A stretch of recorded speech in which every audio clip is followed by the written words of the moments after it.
Oklahoma has no shortage of interesting collections and outstanding performance venues, but few of us get to see what goes on beyond the public spaces. The Oklahoma City Zoo, for example, is more than home to 20,000 animals. It's also a veterinary hospital and a museum in its own right that dates before statehood. Just down the road in Shawnee, much of the extraordinary collection at the Maybe Guerrer Museum of Art is never seen by visitors. 95% of the art and artifacts are in storage. And in Edmond, one of the state's newest performance venues, the Armstrong Auditorium, was built to be visually and orally stunning. On this edition of Stateline, we visit these three attractions and take a look behind the curtain.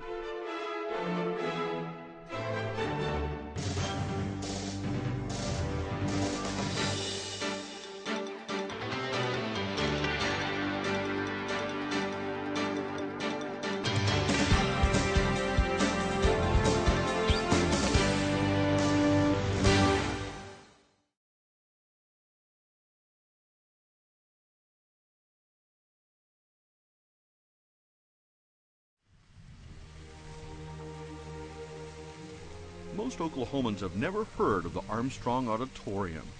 Sitting out amongst the homes and farms of North Edmond is a multi-million-dollar jewel.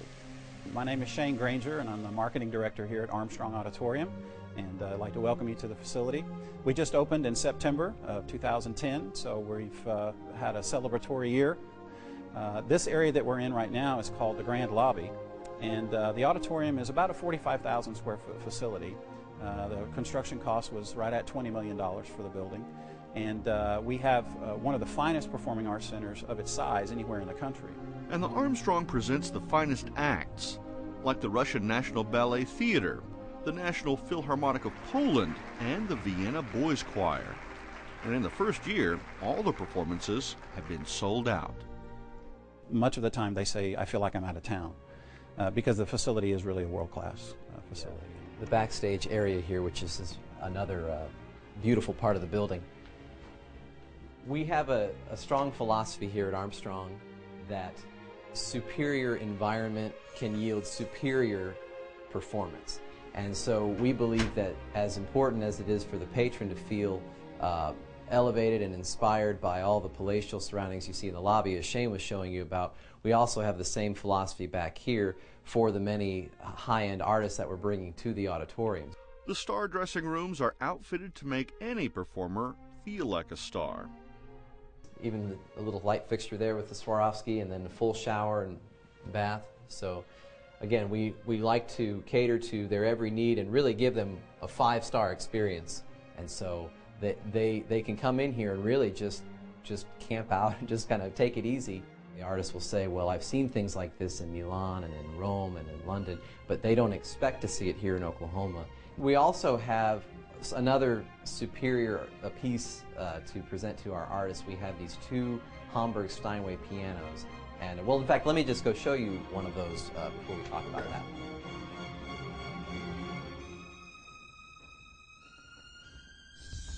We picked this piano out of 6 that they had manufactured for us, and really, I believe, just one of the most stunning instruments I've ever played on. Now, Enon Barnaton was here with the Academy of St. Martin in the Fields, and he said he didn't think he'd have a better piano all season than the one he played here. You want me to hear a little bit? Well, the piano has quite a depth of sound. It can get a lot of sound out.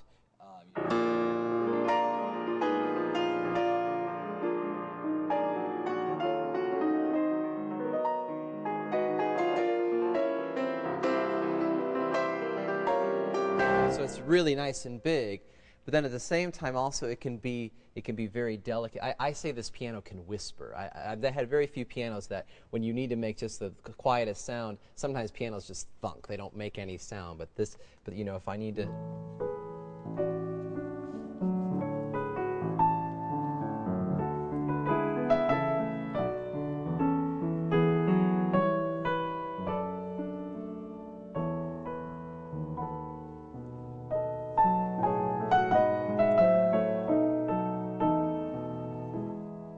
Okay, so you can really get in all sorts of colors, more playful colors out.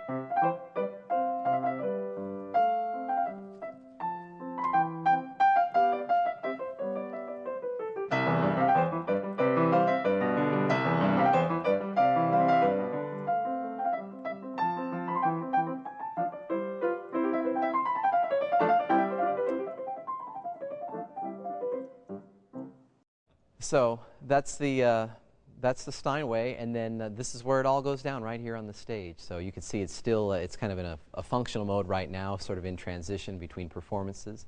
And we have this beautiful acoustic shell here, and I will turn it over to our stage manager to give you more of what more of some of the details about that. This is Roger Brandon. Hello. Hi, Roger. Greetings. Nice to meet you. Nice to meet you too. It really is a state-of-the-art facility. You can see just the outline of where the orchestra pit actually goes down. It goes down 9 feet. With a touch of a button, the stage floor drops to reveal a full orchestra pit. Able to lift about 30,000 pounds. So hopefully we never have anything that heavy in here that we need to figure out if that's going to work or not. But it really is quite a nice feature in this particular facility. In fact, the entire stage is outfitted with the latest technology, a computerized lighting grid system, and the Fly system allows unseen hands to change the backdrop seamlessly. The stage itself is maple to give the little bounce for the dancers, but it's stained to match the cherry in the woodwork throughout the building.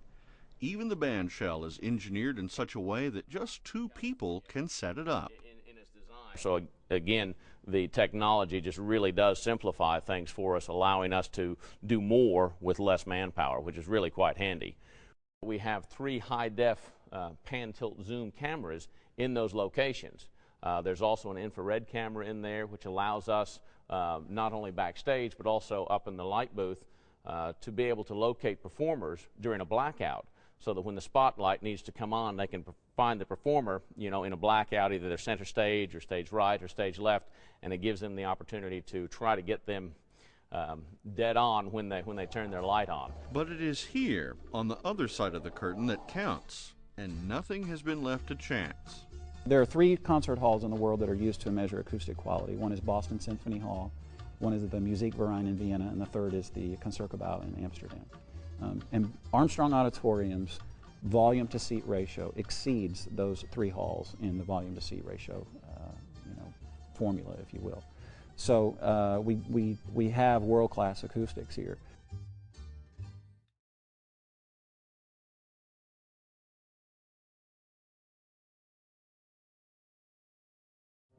Our next stop is in Shawnee. On the campus of St. Gregory's University, Dame Poli is waiting to give us a peek at the treasures in storage at the school's world-renowned art museum, founded in 1919 by Father Gregory Guerrer. Hi, Dame. Hi, Robert. Welcome to the Maybe Guerrer Museum of Art. I'm the director and chief curator here, and the Maybe Guerrer Museum is one of the oldest museums in Oklahoma. We have an art collection that spans about 8,000 years of human history. We've collected a lot of artwork over the years, and like other museums, much of the collection is in storage. About 95% of our collection is in storage. What you see in the galleries is 5%. So today I'd like to take you back and show you some of the unique things in the storage area. Great.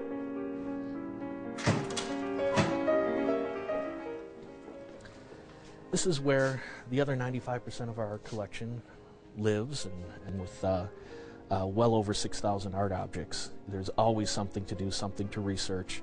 We learn about the collection, boy, almost every day something new pops up, either information we didn't know before, or we have researchers come and they teach us something about the collection. So there's a few things I'd like to show you, if that's okay. Sure. In the early 20th century, there weren't really people in Oklahoma collecting Native American artwork, except for Father Guerrer. He recognized the quality of it, the fact that it was part of Oklahoma's heritage. And so we have a wonderful collection of Kiowa 5 artwork. We have Southwest pottery that he picked up in the early 20th century on his travels. This is actually a beaded cane that was made near Anadarko by Geronimo's sister. Would have been somebody's cane to use, walking stick, maybe for fancy occasions, but used as a functional object.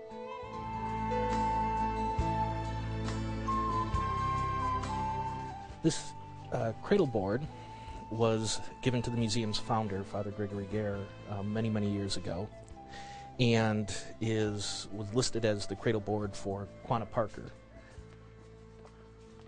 We're still doing research on the style of the cradle board to make sure it really is Quanah Parker's, but I don't think there's too much doubt that that's what it is, and he was the last chief of the Comanche in Oklahoma. The collection is as diverse as it is extensive. There are ancient Sumerian cuneiform tax records, Egyptian pottery that predates the pharaohs, and a collection of gilded medieval icons. Now I'd like to introduce you to Delana Trim, who is the curator of collections at the Maybe-Guerra Museum of Art, and she'll talk to you a little bit about some of our medieval sculpture. So what do you have? Here's some wonderful medieval Madonna and Child pieces. Let me pull these out so you can get a better look at them. Okay. The wooden sculptures were used during Mass and in events outside the church, or processions that would lead the Sunday stragglers back into the fellowship of the faithful. These are 2 out of 5 that we have, and they're all different. They're all from different regions, and you can tell they're all different artists, different styles. This is kind of a plain one. There's some paint still on it. This one, however, you can see there's actually still a lot of gold leaf on her dress. She even has a necklace, which is kind of unusual. You don't really see a lot of jewelry on the Madonnas. This is the traditional image of Christ as a full-grown human on the lap as the child. And there's a mistaken thought that in the medieval times they did that because they didn't know how to create a child-like image, and that's actually not true. It's actually because they thought that that was demeaning to put Christ as a child, that because of his status that he needed to be shown as a man. And so that's actually why they always portray him as a full-grown miniature adult on the child. Thanks, Delana. Thanks.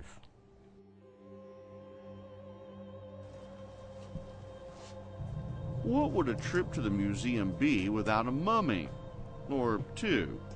Well, this is part of our Egyptian collection, which is considered to be the best collection of ancient Egypt artwork between Chicago and Los Angeles. This is actually the second mummy that we have in our collection. We have the only 2 Egyptian mummies in Oklahoma. It's a little nerve-wracking anytime you're unwrapping anything that's nearly 2,000 years old. 3 years ago, Dr. Emily Teeter at the University of Chicago discovered that this was actually a Roman-era mummy. Everyone thought it was a poorly done late-period mummy, probably someone who was poor, not wealthy, because the hieroglyphics on the coffin aren't very good, and the mummy itself is not in a good state of preservation. It just was not very nicely wrapped. That's the period where the hieroglyphics start to disappear, so that the hieroglyphics on the coffin do say some things.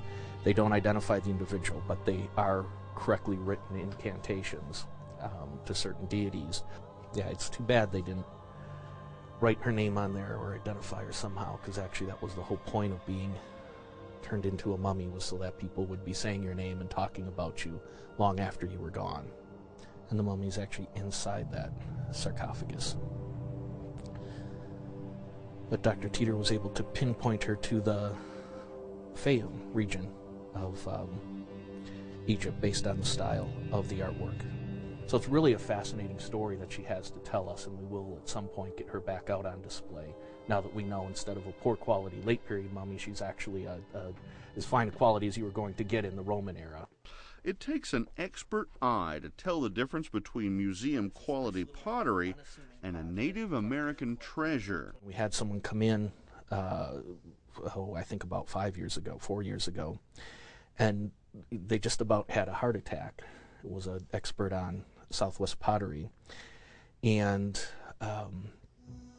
he recognized it as being a very early Maria Martinez piece.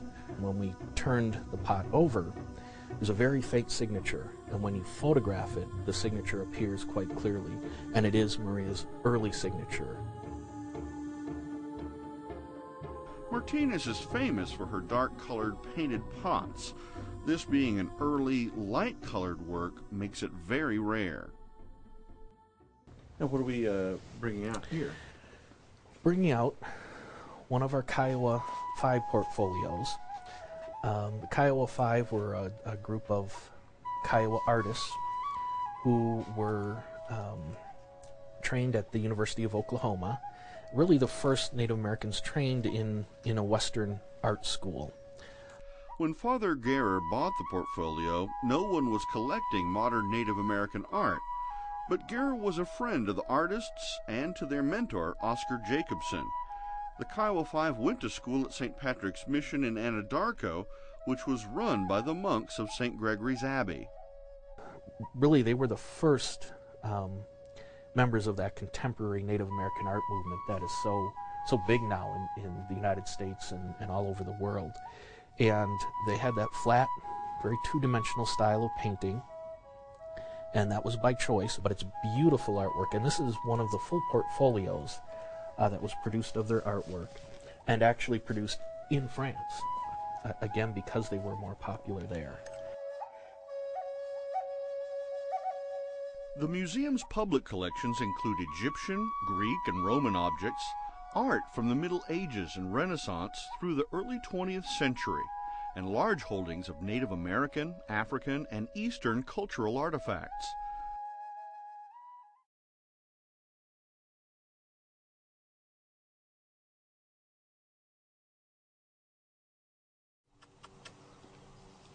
The Oklahoma City Zoo is home to 22,000 animals from all over the world.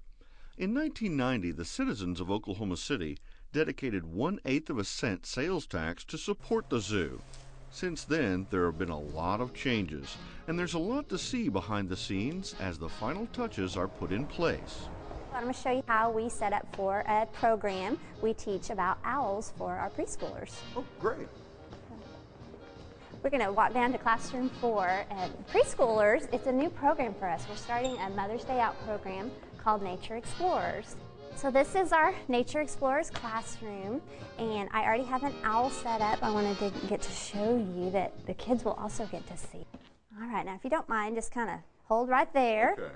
So that I can get my glove on. Of course I wear this because she can have kind of sharp talons.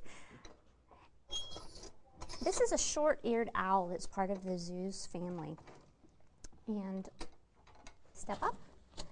Usually she's very calm. There is a chance that she'll flap her wings a little bit, so don't let that frighten you. This is actually an owl from Oklahoma called a short-eared owl. She's hissing a little bit. That's kind of her warning call, like, oh, you're getting a little too close. But How's she do with the children? Oh, the animals that we use in our programs are designated for use with children. And so she's not in the zoo collection. If you walk around the zoo, you won't see her. She goes to classes every day. We travel to schools with our Zoomobile program all the time. We go to nursing homes and daycare centers. So she's in the public eye quite frequently. She's our little rock star. In addition to being a naturalist, Amy is also the unofficial historian of the zoo. Our zoo has been in existence since 1902, and so we have a lot of artifacts and memories to share about our history. Oklahoma City established a zoo 5 years before statehood, with a small menagerie at Delmar Gardens on the banks of the North Canadian River. Today, the staff is busy putting together thousands of artifacts that tell the zoo's 109-year history, like a newspaper ad to collect pennies to buy Judy the elephant, and a story of a song that helped obtain a hippo. I want a hippopotamus for Christmas. So this is a wooden book. It was on display at the zoo, and inside is just a typewritten list of every donor's name. All of these children. Yes. Now adults. Now adults. And they still remember Matilda the hippo. And of course that song, I Want a Hippopotamus for Christmas, is really popular in our state. A dirty chimney flue. And the little girl who sang the song, Gayla Peavy, was 10 years old at the time. She is hoping to get to come here next year and do a celebration with us next Christmas for her song. And what surprise when I open up my eyes to see a hippo hero. What was once a shower room and a lifeguard tower for swimmers will soon display the history collection. So Robert, welcome to the Zooseum. This is a building that is almost 80 years old, and it's about to take on new life. It originally started off as a bathhouse next to Northeast Lake, which is now Zoo Lake, and people would come into this building to change their clothes and get in shower stalls and put on their bathing suits. And it's had many different lives since then. It's been a storage building. It used to store the train, and now it's going to be a place where people can live their zoo memories and learn more about the zoo. The Zooseum sits in the center of a new $13 million, 9.5-acre elephant habitat. On this day, the elephants are in their new homes and getting a checkup from their doctor, Jennifer D'Agostino. Hi, Jennifer. Hi, Robert. Nice to see you. Welcome to our new elephant habitat here at the Oklahoma City Zoo. We have 2 female Asian elephants here. Our new exhibit's going to open in the spring. We're very excited about that. We just brought our elephants back from Tulsa, and I'd like to show you a little bit today about some of the different things that we do to care for our elephants here at the Oklahoma City Zoo to maintain their well-being and their health. Okay. We have our 2 female elephants, Asha and Chandra. So right now what the staff is doing is preparing all of their equipment that they need to do a trunk wash sample. A trunk wash sample basically entails instilling a sterile saline solution into their trunk, and they're going to lift the trunk up into the air for a few seconds, and then the elephants are trained to forcefully exhale into a clean plastic bag. And basically what that is doing is they're exhaling out the equivalent of a human sputum sample. So we're going to be getting some of their respiratory secretions, and what we do with that secretion is we send that in for culture to test them for tuberculosis. Elephants are very prone to tuberculosis in captivity, and so we are required by the USDA to test them every year. So that's kind of what we're doing here. So now they're going to elevate the trunk a little bit, get that sample to go all the way up down into their nose, and on cue she's going to blow into the bag. And you can see they blow quite forcefully, so we get a lot of good sample, and what we want to see is a lot of that good snot sample. Snot is good. That's what we want. Sometimes they break the bag. They get a little overzealous. The staff works with the elephants every day, feeding them, washing them, and there's always a little treat at the end. These days, the girls are getting an extra special treatment. Asha right now is pregnant. We're very excited about that as well. We sent them to Tulsa 2 years ago. They have a bull there named Sneezy, and they kind of went on an extended date with him and for breeding purposes. And Asha did get pregnant, which we're very excited about. Chandra, we don't know yet. You know, if everything goes really well, and depending on how Asha is with the baby, we're hopefully going to be able to have the baby viewable to the public very, very quickly, you know, within a week or so. And of course, with our new exhibit, people can see inside the barn. So even if they can't go outside, they'll still be able to see the elephants inside the barn, which is very exciting. They're going to do a blood collection. So basically what we do is we collect blood on each of our elephants once a week, and that is to monitor their hormone levels. That's another way that we can monitor the pregnancy and how it's progressing. So that's some of the things that we do to monitor the health of our elephants here at the Oklahoma City Zoo. I'd like to take you to our new children's zoo that just opened last year, and we can show you a little bit about what we do with some of our other species. As the chief veterinarian for the zoo, Jennifer is an expert on the physiology of all species of fish, fowl, reptiles, and mammals here. On any given day, she could be performing a surgery on a frog or taking the temperature of a giraffe. Today, she's giving a pedicure at the petting zoo. Welcome to our children's zoo, which we opened last year in March. This is the petting zoo area of the children's zoo, where we have our domestic species for the kids, where they can actually get their hands on and touch the animals and pet them and kind of see how we work with them. What we're going to be doing today is looking at one of our goats that needs a foot trim. Sometimes in captivity, their hooves get a little bit overgrown, so we have to trim off that excessive tissue so they don't have any foot problems that are associated with that. So Chrislyn will go in to catch them. We're going to go ahead and bring the goat back out here into the hallway, because all of the goats seem to want the attention, you know. They love people. They got used to that real quick with all the kids this summer. The kids just love these guys and love to play with them. So the one that Chrislyn is getting now is Oolaga. Of course, all of the goats were named by the public and named after towns or cities within the state of Oklahoma. Oolaga's very sweet. Ready? Stay. All right. Hey, little Oolaga, how are you? Do you want to go ahead and kneel on the ground? Probably be a little bit easier for you. So what we do is kind of sit them on their little back end here, and I have two different tools that I use for the goat hoof trims depending on what the feet look like. So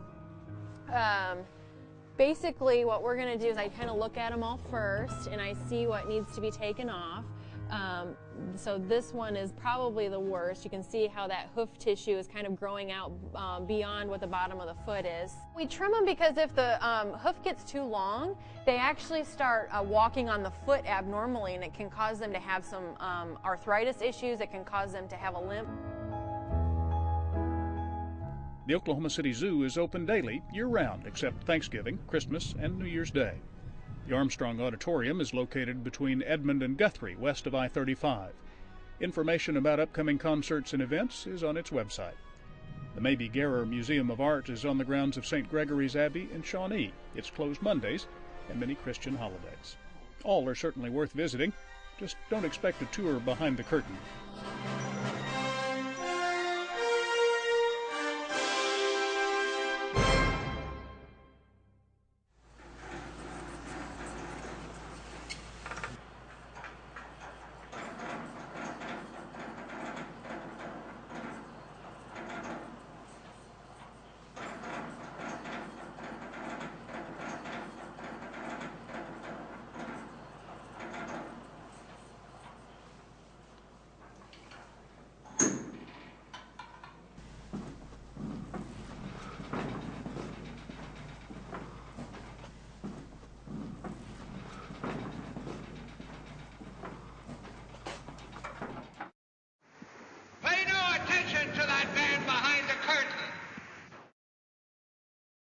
For a copy of this program, please send a check or money order for $22.95 to the OETA Foundation, Post Office Box 14190, Oklahoma City 73113, or call 800-879-6382.